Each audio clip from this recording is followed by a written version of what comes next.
Good afternoon, everyone. This is Bob Blancato, and on behalf of the Defeat Malnutrition Coalition, I wish everybody a good day. Thank all of you for joining. We're very pleased at the turnout. We expect over 300 people to participate in this webinar. We want to announce that all parties are muted at the moment.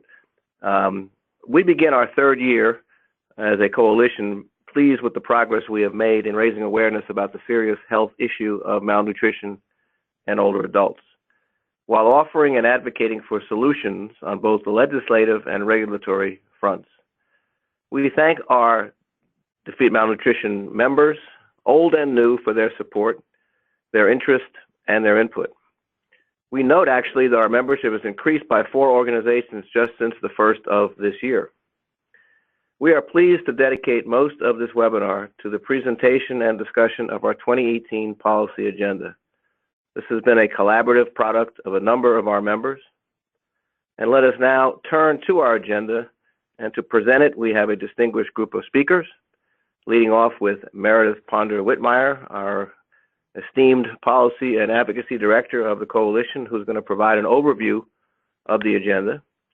She'll be joined by Marcy Phillips of the National Council on Aging, who will discuss the 2018 Farm Bill reauthorization. She'll be followed by Sharon McCauley from the Academy of Nutrition and Dietetics, who will discuss the malnutrition electronic clinical quality measures. And finally, Samantha Kohler, who represents the ranking member of the Senate Special Committee on Aging, Senator Bob Casey. That committee has been a most effective committee, both because of the topics they choose to focus on and the bipartisan way they conduct their business. We were especially pleased with one of their 2017 hearings entitled "Nourishing Our Golden Years: How Proper and Adequate Nutrition Promotes Healthy Aging and Positive Outcomes." At the hearing, we were pleased to have Chairman Collins and Ranking Member Casey cite our national blueprint, Achieving Quality Malnutrition Care for Older Adults. This committee, and especially their staff, will be critical to the success of our coalition's work. So again, all participants are muted. Following each of the presentations, we will open the webinar to your questions and comments. To do so, type your question into the chat box on the side. To learn more about the agenda and the coalition, go to defeatmalnutrition.today. Again, defeatmalnutrition.today. The slides are also available for download on your screen, and we will be sending out a recording following the presentation. And with that, I now turn the program over to Meredith Ponder-Whitmire. Thank you so much, Bob. In case you're unfamiliar with the Defeat Malnutrition Today coalition, which some of you might be, we started in 2015 with a handful of groups, and we have grown to 70 as of the other day, national, state, and local member organizations who are all interested in combating older adult malnutrition.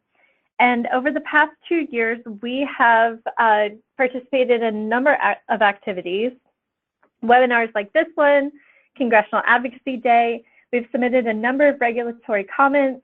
We've supported the malnutrition electronic clinical quality measures and participated in a lot of conferences, worked on state level activities, and the aforementioned national blueprints. So with that, we'd like to make 2018 another successful year and build on the progress we've already made. So this year, we're interested in a few key areas: the malnutrition measures, the Farm Bill and its older adult nutrition programs, and the Older Americans Act, which is due for reauthorization next year in 2019. But we do plan to cover other ground as well. So our top regulatory priorities are 3. We have the malnutrition measures, the ECQMs, the Healthy People 2030 HHS program, and other similar initiatives, and relationships within the administration. To explain the malnutrition ECQMs, I'd like to introduce Sharon McCauley, who is the Senior Director of Quality Management under the Malnutrition Quality Improvement Initiatives with the Academy of Nutrition and Dietetics. Sharon? Good afternoon, everyone. Thank you so much, Meredith and Bob, and great to be with everyone. I did want to go over a little bit about our plans for 2018 for the malnutrition electronic clinical quality measures. Meredith has put up our slide. We have the whole year planned out, and as we all know, our plans are down and in writing, but we move through very flexibility, and we're very fluid depending on how National Quality Forum works with us, as well as the Centers of Medicare and Medicaid Services. And I'm sure all of you are very well familiar with how we need to move through all the different parameters that are set up in our regulatory agencies. So right now, this past January, what we have done is we're continuing to collect all the data that we have received, and it's been still coming in. We've collected over 85,000 patient records. From our Learning Collaborative, we had over 50 hospitals that participated. They've done quality improvement projects. They look at our clinical workflow process through the hospital using every single one of the measures from screening to assessment, as well as the intervention plan of care to the malnutrition diagnosis. And what we've done is continued that recruitment in 2018. We want to increase it to a total of 300 hospitals. So we're recruiting 250 more. And we'll see how those individual facilities and health systems can utilize their quality improvement projects as they find gaps in their workflow of malnutrition care. Our goal is to nationally standardize that and to have every state represented. And at this point, we have about 16, 18 states, but we're looking for, as I said, more, and we'll be recruiting. That'll also give us a better data collection, and through that, we'll be able to continue our work with CMS. As you know, our 4 electronic clinical quality measures were and still are on the MUC list from 2016. What we plan to do is to continue working with CMS and engage with them to make sure that they understand all the measures, how they work individually. But the goal is for this year is to present a composite measure. As you can see, we are going to start that in February. We'll finish out our quantitative and qualitative data analysis from what we've collected in 2017, continue with the draft report and those results to show the composite measure. And what that is those 4 measures that I mentioned, the screening, assessment, the diagnosis, intervention, plan of care, will then be merged into one measure, right? One composite measure. We've had meetings with CMS, the Clinical Quality Standards Group. They're very excited. They saw a lot of our preliminary data, and they were very excited and pleased. We will be the first electronic quality measure composite that's ever been done. So we're groundbreaking, and so we're very happy to work with all of you in Defeat Malnutrition and our coalition around this. We're going to continue on through April, May, and June. We have to go through submitting the composite measure to National Quality Forum for endorsement and for their review. The NQF has redefined their process. We are going to be appointed to a committee. We're asking to be more closely associated with a hospital committee versus population health, but we'll see how that pans out. We are again going to submit the composite measure to the MUC list. We have to do that. Even though our 4 individual measures are on the MUC list, the composite together, which is combined, needs to happen. And so those deadlines are in late June, early July. As I said, we'll continue working with NQF. And then when we move into, on the next slide, you'll see, moving to July, August, and September, they will definitely continue seeing how we have finalized with the MUC. We're keeping our fingers crossed, that would be accepted. We'll continue and see how the finalized rule. We don't know if individual measures will still be there. And if we do, we'll probably be asking many of you to help us with commenting as we move through. We always participate in Malnutrition Awareness Week, which is in September. We have our Food and Nutrition and Education Conference and Expo. This year it's going to be in Washington, D.C. So we're going to be doing some other efforts around public policy. We'll probably be working with Defeat Malnutrition as well as our partners Avalier and Abbott when we're working on seeing, what types of issues we're going to be bringing to the Hill at that time. Will we be asking Congress to support the composite measure? We are also in March, and Bob and Meredith will be hosting with the Academy of Nutrition and Dietetics a dialogue for transitions of care as we move into primary care, community-based care, as well as home-based care, and utilizing all the services in that whole arena. We're going to be having a dialogue around that, see what type of evidence is there, what best practices are available, tools, services, and see really to fine-tune what measures would look like in that space. We know what the hospital space looks like, but what does the community-based arena entail, and so what best practices would we have in that area? And that might be something that we would talk with Capitol Hill and maybe do those types of Hill visits. So we're going to be working with Jeannie Blankenship and her office of the our Policy Initiative and Advocacy in D.C. from the Academy as we arrange all of that. And of course, we'll work with Diane Enos and Lori Greenwich, who are our partners here at the Academy, for our Food and Nutrition Conference to make sure we have malnutrition. We have actually, from quality management, put in about 5 different sessions all about quality, and a couple of those are all malnutrition. So malnutrition will be highlighted again at our FNCE.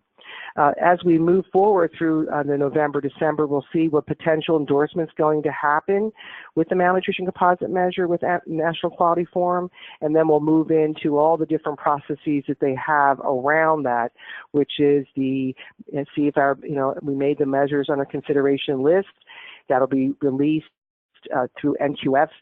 CMS hires NQF, of course, to do the measures partnership, and then we look through all of to those hospital group members to assist us with seeing if that's accepted and moving forward. And then, of course, it all starts over again, right? We still go back into January 19. We'll go into pre-rulemaking, moving into for further commenting, and hopefully we'll be, in the final rule come August, 2019, and hopefully it'll be implemented in January 2020.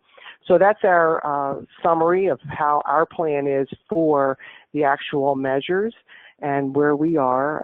Of course, we have other work streams where we'll be publishing and getting out some of the information of the great work that we've already done in 2016-17. I myself have been working on this project since 2013.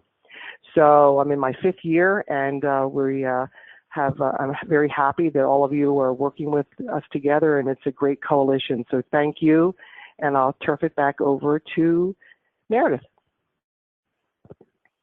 Hi, Sharon. We have a couple of questions that I've been doing my best to answer, but one of the biggest questions is, what is a MUC? And also, could you give like a 3-sentence, and I know this is difficult, like a 3 or 4 sentence summary of what is the history of this project?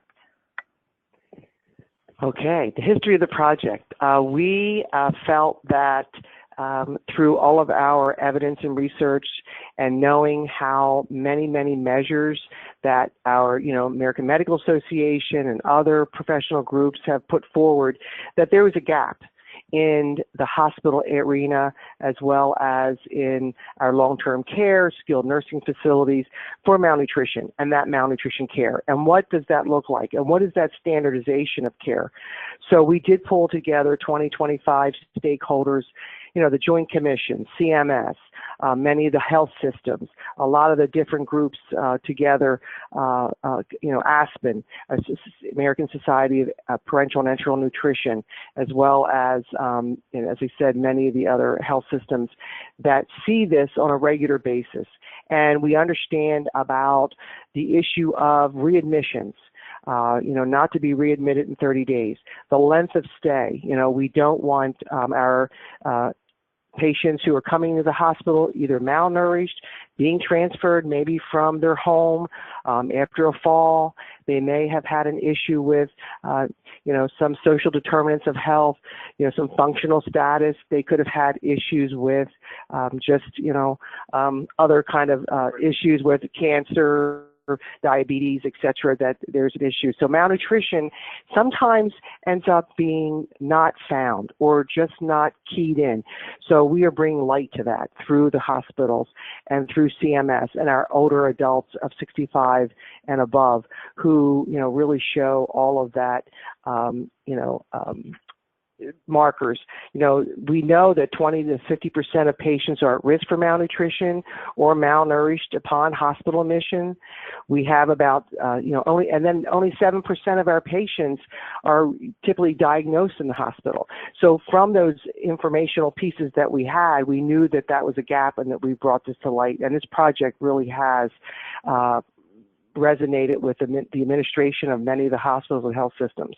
And as I said, now, the new area would be moving into our care coordination, because what we've seen through a lot of our quality improvement initiatives in the hospital is that when we go for discharge planning and into the plan of care, that transitions of care, there's a gap there, moving from the hospital to long-term care or skilled nursing, or from a skilled or to rehabilitation, the rehab hospitals or rehab facilities into skilled nursing. But the ultimate goal is to help our elderly to get into back home. So that's where we're going to be doing that as our next, project moving forward. But for the history of the project, it has, we've moved step by step through making sure that we've done all the processes with establishing with National Quality Forum, because they are the endorsing group that looks at our measures. We go through the Centers of Medicare and Medicaid Services. Their process is measures under consideration. They create a list. That's what the MUC list is. And they have those measures that are seen priority, and that they understand the gaps. They understand that that is a need, that that's an event that's occurring. I know that when we introduced the Impact Act of 2014, that's the improving the transformation from the post-acute care areas, and they're looking at the skilled nursing facilities, the long-term care hospitals, rehabilitation, and home-based care. Malnutrition was embedded in all of that rule, and now it's in the regulations. We have many measures around that, and again, it's back to not having the readmissions back into the hospital, and that the length of stay in the hospital is decreased, and we want the individuals to have the best optimal care outside of the hospital, back into the home or into another community. So that hopefully, go ahead. This is Bob. I'm just going to move us along a little bit. We may have another question to come back with you on a little bit later. And right now we want to go to Marcy Phillips. Okay, great. A minute, but thank you very much for a thorough presentation. And you may not be done yet. We may have something more for you toward the end. Okay, no problem. Thank you. Thank you so much. So for our next regulatory priority, since our formation, we've been working to have the federal government recognize malnutrition care and reduction of malnutrition as goals and priorities, both through things like the quality measures and in other places like the Healthy People 2020 process, which is a set of objectives and standards that HHS is coming up with.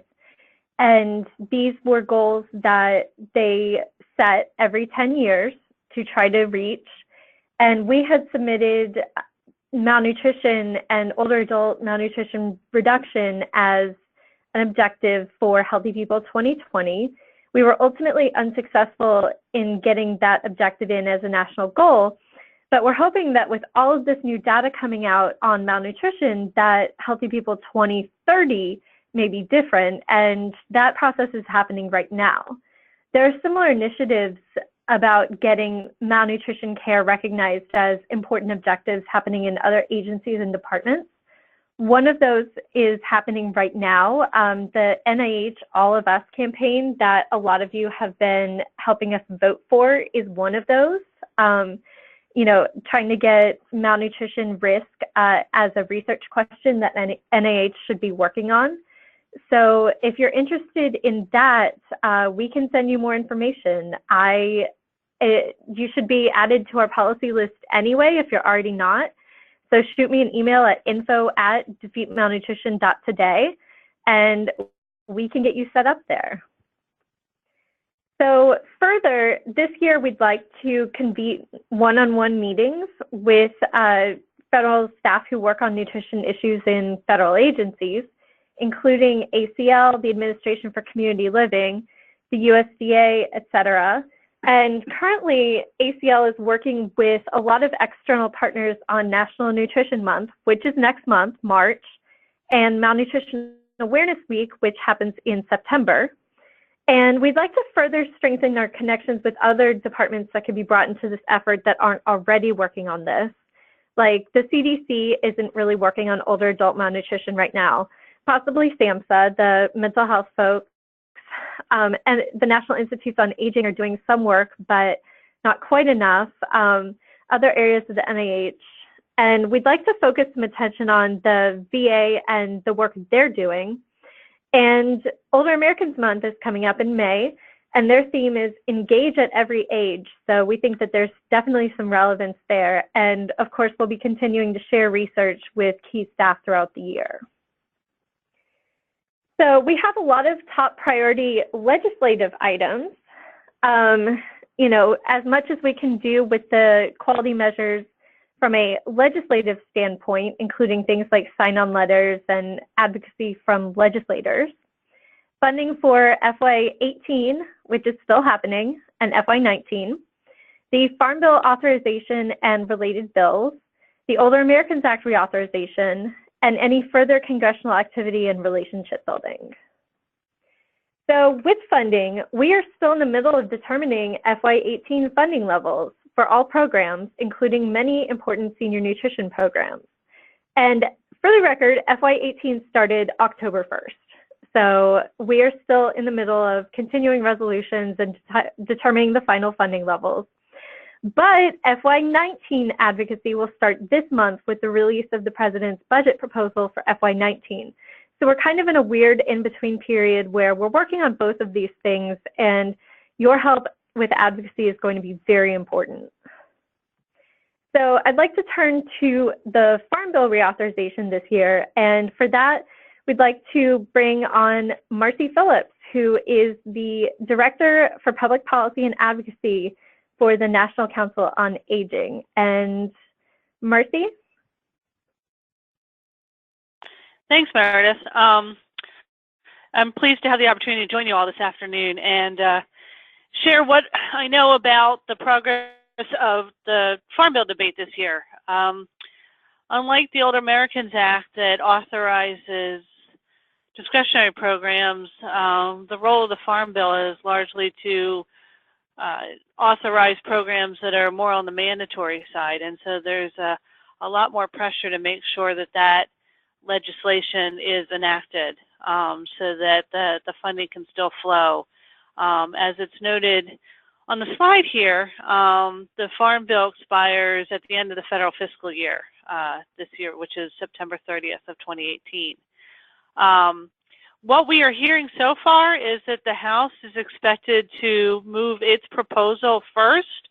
Both the House and Senate authorizing committees, the agriculture committees in both chambers, have been very aggressive in terms of convening hearings, both here in Washington, D.C.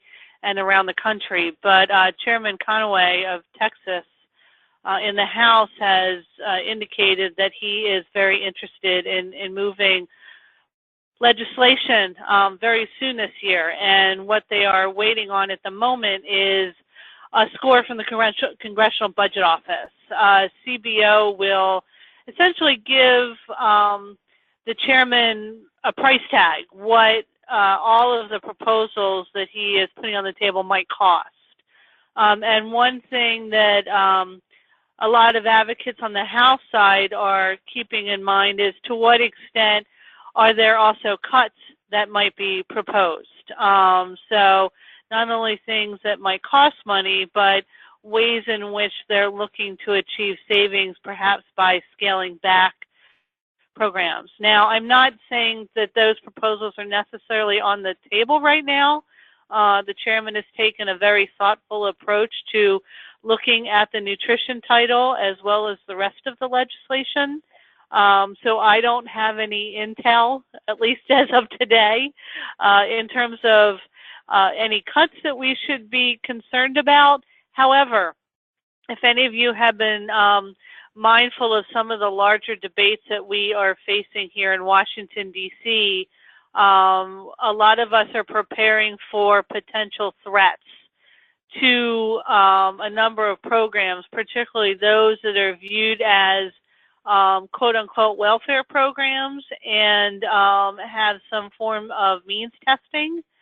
And we continue to be concerned that proposals to scale back eligibility or participation in SNAP might be on the table in a variety of legislative proposals, particularly in the House.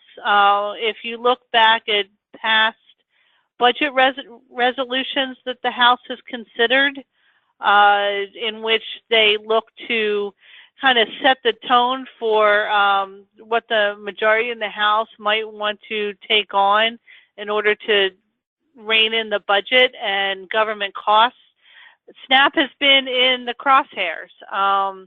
So some of the debate that we've been hearing about that might be proposed for this year are ways in which to cut back government spending in order to ensure that deficits don't increase with the passage of the tax cut legislation that was passed at the end of the last calendar year. Some of the congressional leadership made it very clear that that was a two-step process, that they were going to enact tax cuts, but then they were going to turn the debate back to looking at how to pay for those tax cuts with changes in other programs to achieve savings this year. But we've also heard mixed messages on that. I think that we still expect the House to propose cuts in a number of low-income programs in its budget. And we will probably see some similar messaging in the budget resolution that Meredith mentioned is also expected sometime this month. But in the Senate, the process is less clear. Majority Leader McConnell has said that he only sees the Senate moving forward on bipartisan measures given the tight margin that the majority has over the minority in the Senate, and the fact that it's an election year and it gets much more challenging to pass legislation in an election year. So he's really looking at things that might be bipartisan.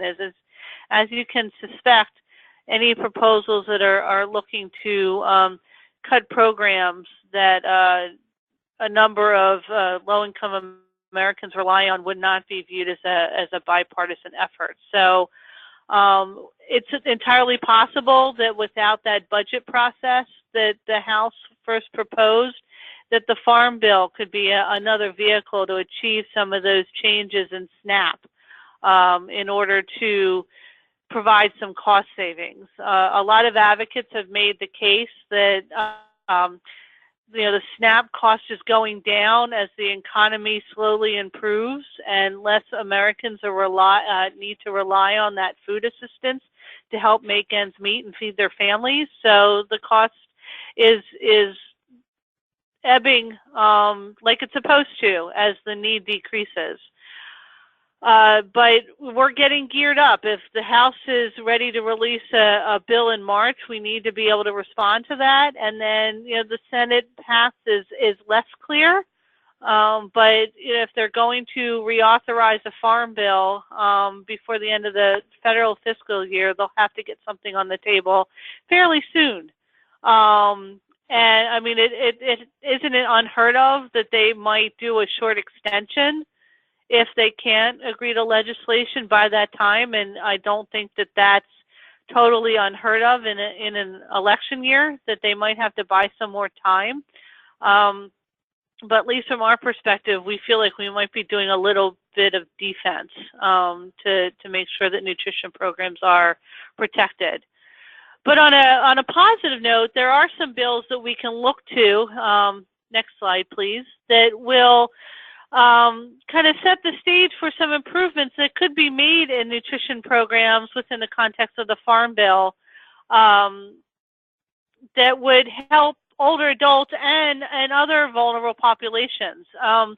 Many of you have probably already heard of the Closing the Meal Gap Act that Congresswoman Adams introduced. She introduced this in the last Congress and reintroduced it last year.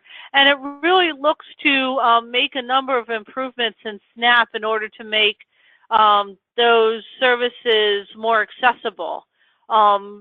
Ranging from things like increasing the minimum benefit, which would go a huge way to improving the program for older adults and making older adults view it as an opportunity for them to help put nutritious food on the table, because a lot of them are concerned that they won't get a significant benefit. It's a myth, but it still is a narrative that's prevalent out there right now. There are other adjustments that will be made to help Puerto Rico and some of the territories improve their access to SNAP. It will take into account household income in a fairer way by allowing for things like standard medical deduction to be utilized across the board and eliminating the cap on excess shelter expenses. And really just making the program much more accessible to the low-income families, including older adults that rely on SNAP. A few of the others that have also been introduced are the SNAP Standard Medical Expense Deduction Act that was introduced by Senator Gillibrand of New York in the House and Congressman Lawson of Florida. I'm sorry, Senator Gillibrand in the Senate and Congressman Lawson in the House. And that would also do the same thing, similar to what the Adams bill would do in terms of providing a standard medical deduction for SNAP benefits, which would really help seniors access and allow them to maximize their benefit. Congressman Lawson also has introduced the SNAP Simplification for the Elderly Act, in which he would really look to make it easier for older adults to access the services that SNAP provides and to help them stay with the program longer, in terms of recertification. There are low-income population whose income does not fluctuate all that much. And there's been a lot of models and demos put in place across the country that have really shown the success of simplifying access and the benefits that has for older adults. So he would put that proposal on the table. And then I'm not going to speak in huge detail on this because I know our next speaker wants to be able to talk about the Senator's leadership on this issue, but legislation has also been introduced by Senator Casey, and with an original co-sponsorship of Senator Collins, the two leaders of the Senate Aging Committee, as a result of that nutrition hearing that was mentioned earlier, to improve access to the Commodity Supplemental Food Program. So all of these bills really kind of stand in to put a positive light on improvements that could be made during the Farm Bill debate that would really improve older adults' access to key nutrition programs to really ensure that they have either the means to put food on the table or have access to nutritious food boxes to ensure that they can maintain their health and nutrition in their later years. That's all I have, Meredith. Thank you so much, Marcy. Next, I'd like to introduce Samantha Kohler, who is a staff member from the Senate Special Committee on Aging, to talk about the Nourishing Our Golden Years Act. Hello, everyone. Thank you for the introduction, Meredith and Marcy, for teeing me up. As Meredith mentioned, my name is Samantha. I am a member of the Senate Special Committee on Aging under Senator Bob Casey, who is the ranking member of the committee. I'll just really quickly take a minute or two to talk about some legislation that Senator Casey, along with Senator Collins, who is the chairman of the committee, introduced this past November. So as Marcy said, the bill is called the Nourishing Our Golden Years Act, and the goal would be to codify in statute the recertification period for the CSFP program, or the Commodity Supplemental Food Program. So I think it's safe to say that probably most on this call know what CSFP is, but I'll give it some context since I think it's probably one of the lesser known programs that older adults benefit from as far as nutrition. So CSFP, it was authorized in Congress back in the 60s and to basically address food insecurity and promote agriculture at the same time. The program initially served both children and older adults, but in the last Farm Bill was modified to focus specifically on older adults. So the CSFP program now serves about 700,000 low-income adults age 60 and up. And the most recent caseload just came out for 2018 and actually increased the caseload just a little bit, which is great. And the goal of the program is to provide eligible individuals with monthly shelf-stable, nutrient-rich foods. And the way the program works is that USDA uses its purchasing power to buy specific foods at wholesale prices and then repackages those foods for distribution to eligible seniors. So the average cost of a CSFP food box is around $20, while the value of the package itself is around $50. So the return on investment there is really excellent. And the program is designed so that states can really set up their own application requirements in the way that best fits kind of how their state agency runs and the needs of kind of how their communities are structured. So one rule, though, that's in federal regulation is that states are required to recertify eligible seniors every 6 months or every 12 months, depending on how the state has kind of organized their program. What we found from talking to, so my boss is from Pennsylvania, so from talking to Pennsylvania organizations and talking to national organizations, is that this recertification requirement can be rather burdensome for administering agencies within states, but also for seniors. And that what we're hearing on the ground is that advocates and these agencies that administer the CSFP program are reporting that this recertification process can be a barrier to older adults receiving nutrition assistance through the CSFP program. And older adults who qualify for CSP, the requirements are just that their income be at or below 130% poverty, and that they are one of the three requirements, and that we know that older adults whose income is at or below 130% poverty, these individuals are generally on a fixed income. They may be receiving their Social Security, maybe they receive a pension, but besides that, they don't really have other income, and their income isn't fluctuating on that 6 or 12-month basis of what recertification is currently set for.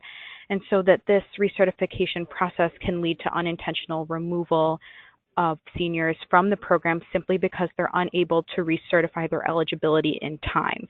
And that what we're finding is that if seniors are even just a couple of days late with their application to recertify, they can be kicked off the program. And if their state holds a waiting list, that means they could be bumped down to the bottom of the waiting list and be waiting many months until they get back to the top and can receive this box that they've come to rely on. And from talking to state administering agencies, we're hearing that many states are interested in exploring options to extend their certification beyond that 12-month period, and that there really is a barrier of what's in federal regulation or on what they could do or if they would be eligible to extend their certification.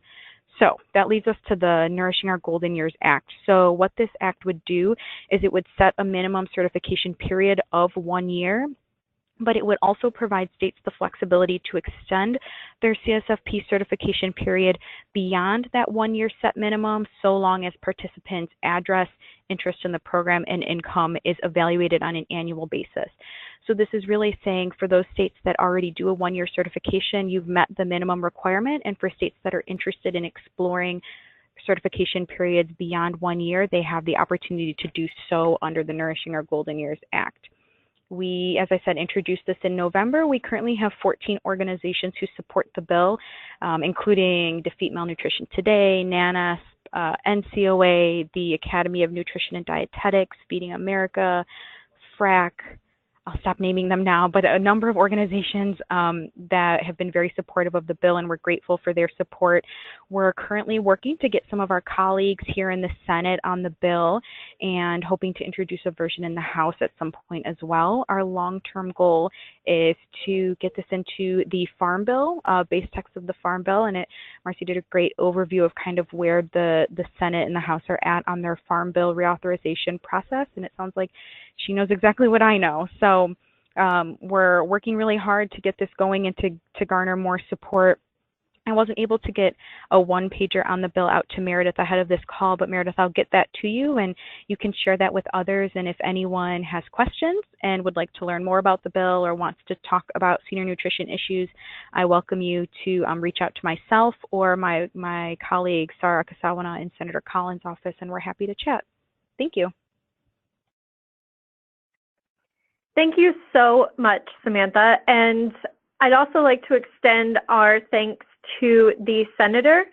We're going to talk about this in a couple of slides, but we'd really like to thank the senator as well for his leadership on requesting a Government Accountability Office report on nutrient quality in federal senior nutrition programs. Yeah, so thank you. Yeah, that's a big step forward as well. And so his leadership on these issues has just been fantastic, and we'd really like to extend that thanks. So continuing onward, if I can get the slide to move. There we go. All right.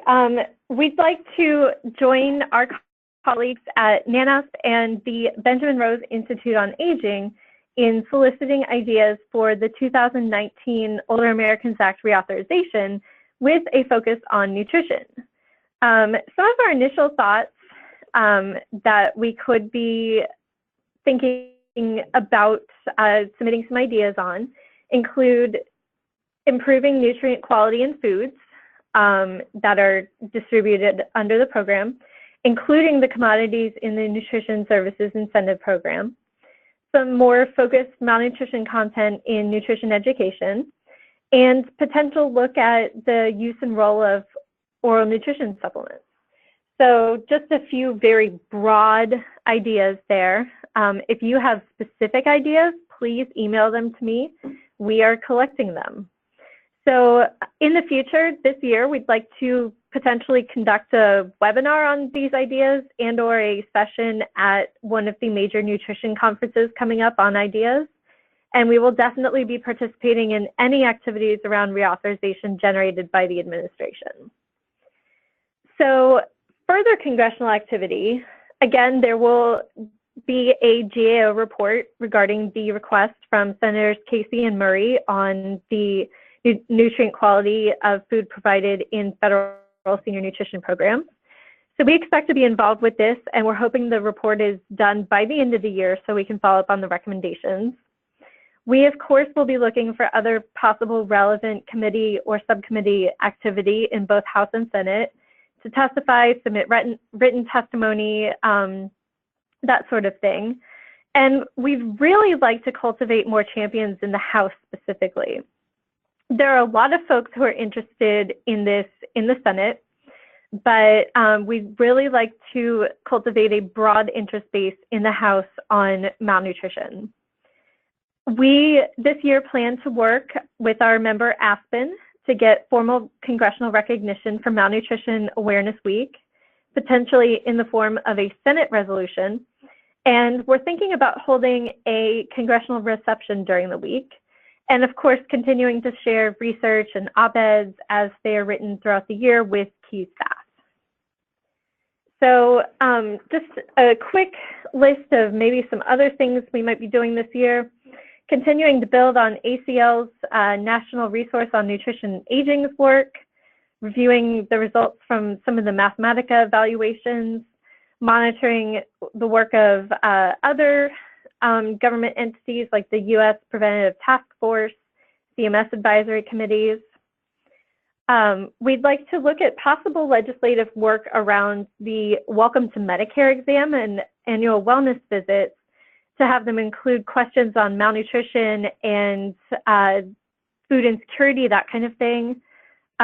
We'd like to work more closely with the Caregiver Caucus and the Elder Justice Caucus in Congress. We'd also like to explore the possibility of a congressional working group on malnutrition in older adults. And Samantha, I'm sure you're happy to hear this. We'd really like to work with you and the committee on a potential follow-up hearing on nutrition in older adults. So those are our priorities for this year.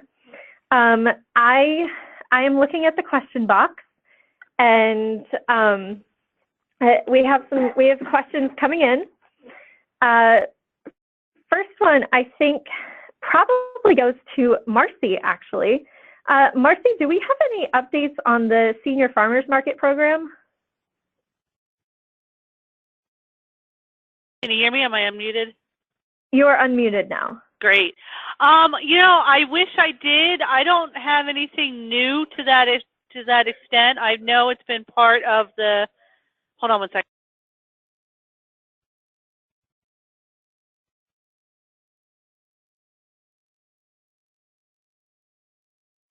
Sorry about that.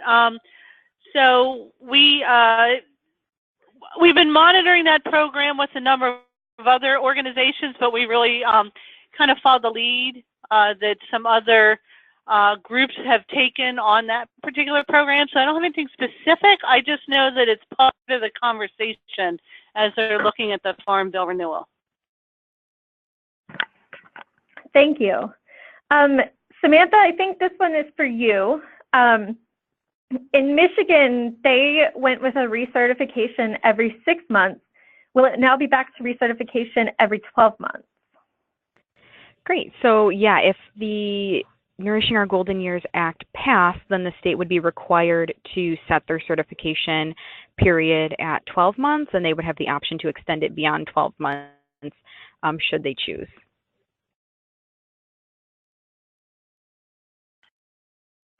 Sharon, this is Bob. This one's for you. Wanted to see if you have any initial thoughts about the idea of submitting a coverage determination for ambulatory care as part of an agenda item for 2018 for our coalition and with the Academy. Yes, we are going to be working on looking at the data that has come in from the hospital end, and as we move forward to see what other evidence is out in the community, we are going to look to do the national determination coverage. Our different departments will be working together. Jeannie Blankenship out of our Washington, D.C. office will be leading that effort with Marcia Schofield, who does work in our nutrition services payment area. And so we're going to be looking at how that's going to be covered.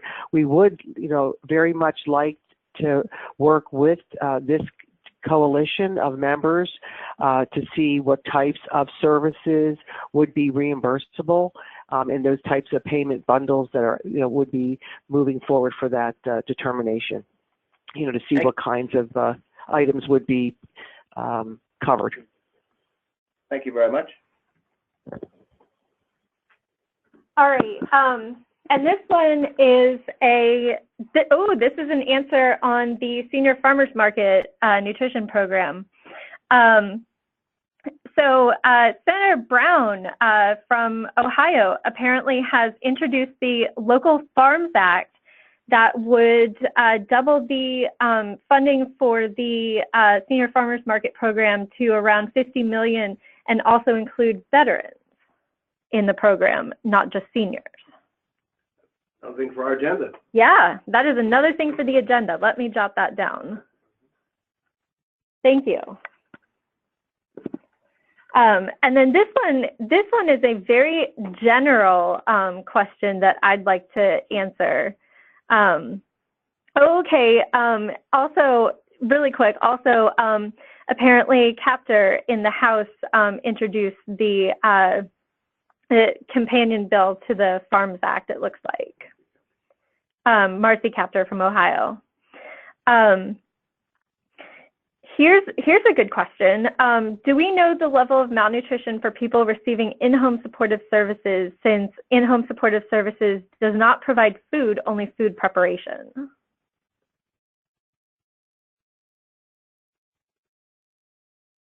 Would anyone like to chime in? Because that is a very good question.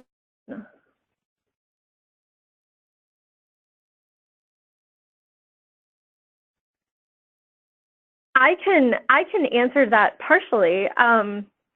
The question is, do we know the level of malnutrition for people receiving in-home supportive services, since in-home supportive services does not provide actual food, only preparation of existing food? So we don't have great data on malnutrition in the community beyond the general numbers of people at risk for malnutrition. So we know that 1 in 2 are at risk for malnutrition, but that's something we'd really like to study more this year. And in conjunction with some of our friends at Tufts University, they're interested in helping out with some of our research, and they're particularly interested in community malnutrition.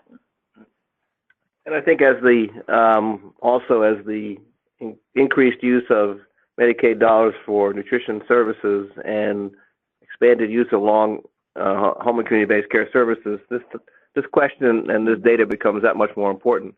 So we will be adding that to our list of things, and that's one of the reasons why we wanted to have this webinar, because we figured by the time it was over, we'd have at least 4 or 5 more items for our agenda that came from you, the participant. Yes.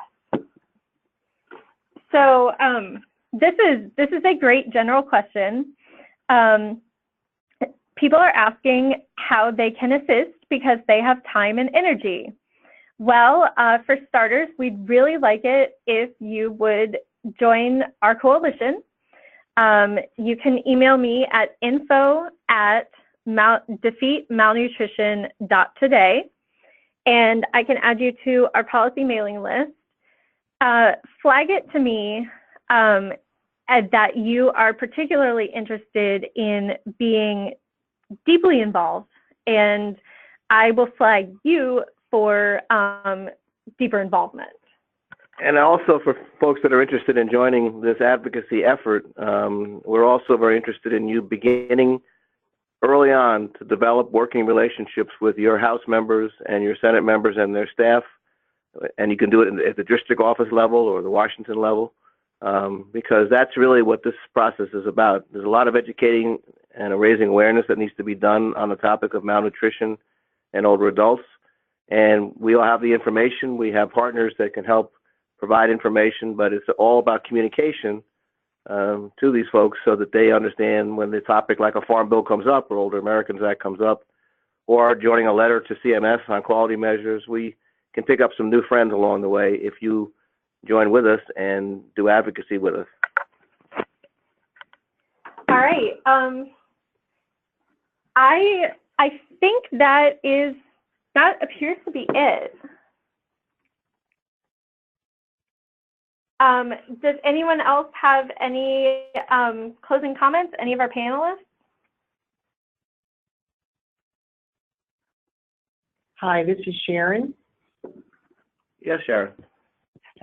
Just to add to what the previous conversation was about the meal preparation, I do know that some of our hospitals that we were working with, not only in the Learning Collaborative, but in the hospitals with our registered dietitian nutritionists, they have received grants. And what they are doing is their hospitals are preparing the meals and utilizing those services and making sure anyone that's discharged from the hospital back to the community into their home are literally going into the home and providing those meals to make sure that they have everything there, and or food supplies, almost like I guess you call the food market, right? And actually stocking their homes with those products and making sure then that they have education around preparation and cooking if they're able to, do that for that further assessment with occupational and functional status. So I do know that there are some types of programs like that as well. And so that would be great for us to know a little bit more about those items and best practices. Samantha, but just before we wrap up, anything you want to add that you've heard or that you wanted to just add to what you said before? Sure, thank you. So I would say, to kind of double down on what Meredith said previously, that if anyone on the call is interested in being involved, I really encourage you guys to reach out to your House member or to your senator. And obviously I was here to specifically talk about the Nourishing Our Golden Years Act. And if anyone is interested in finding out more information, you can reach out to Meredith and she can send you my way. And that if you think that it's something that your senator should sign on to, I really welcome everyone to reach out to their senators and mention this, because even regardless of what your issue is, your voice does matter and it is heard. So please be vocal.